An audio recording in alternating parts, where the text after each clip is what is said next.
తెలుగుదేశం పార్టీలో key positions దాదాపుగా MLA క్యాండిడేట్ల స్థాయి వ్యక్తులు ఒక ఇద్దరు మొన్నొచ్చి వైసీపీలో చేరితే సంతోషంగా ఉంటే ఇప్పుడు ఉన్న వాళ్ళు స్థానిక ఎన్నికలు చేరువవుతున్నటువంటి సందర్భంలో బయటికి వెళ్ళి అది కూడా జనసేనలో చేరడం, అది గోదావరి జిల్లాలకు సంబంధించినటువంటి వాళ్ళు వైసీపీకి షాక్ అయింది. ఉమ్మడి పశ్చిమ గోదావరి జిల్లాకు చెందిన 4 వైకాపా జెడ్పీటీ సభ్యులు బుధవారం జనసేనలో చేరారు. జనసేన కేంద్ర కార్యాలయం నిర్వహించిన కార్యక్రమంలో ముఖ్యమంత్రి పవన్ కళ్యాణ్ వాళ్ళ కండువాలు కప్పి ఆహ్వానించారు.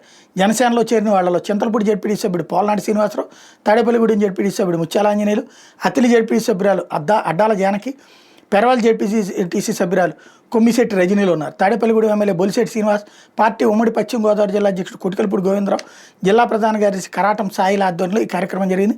వైకాపాలో తాము అనేక అవమానాలు ఎదుర్కొన్నామని, జనసేన సిద్ధాంతాలు పవన్ కళ్యాణ్ పనితీరు నచ్చి ఈ పార్టీలో చేరినట్టు 4 జెడ్పీటీసీ సభ్యులు చెప్పుకొచ్చారు. అట్లాగే పవన్ సమక్షంలో ఆర్యవైశ్య మహాసభ రాష్ట్ర గౌరవ అధ్యక్షుడు పెనుగొండ సుబ్బరాయుడు విజయవాడ, వైశ్య సత్ర సముదాయం అధ్యక్షుడు దేవకి వెంకటేశ్వర్ కనిగిరి, శ్రీకాశి అన్నపూర్ణ చౌల్ట్రీస్ అధ్యక్షుడు భవనాళి శ్రీనివాస్ నంద్యాల జనసేనలో చేరారు.